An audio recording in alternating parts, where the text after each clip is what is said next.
Viewers, আজ শুভ দুপুর জানাচ্ছি সবাইকে। দুপুরের খাবারের মেনুটা শেয়ার করছি। এখানে সাদা ভাত, নদীর ছোটো মাছ যেটাকে মলা বলা হয়, ডাল। তো মলা মাছটা নিলাম, দেখি খেয়ে দেখি আপনাদেরকে রিভিউ দিচ্ছি। বিসমিল্লাহ। দারুণ হয়েছে, খুব সুস্বাদু হয়েছে। এটার সাথে লেবু পাতা দেওয়া হয়েছে। এটার সুন্দর একটা কম্বিনেশন, একটা সেন্ট আছে, অন্যরকম একটা ফ্লেভার।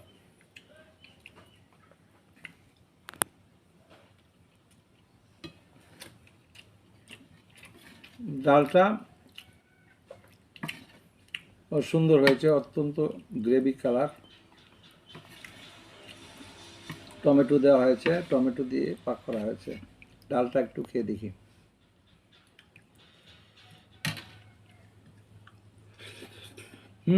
ওয়াও, দারুণ হয়েছে। সবাইকে ধন্যবাদ।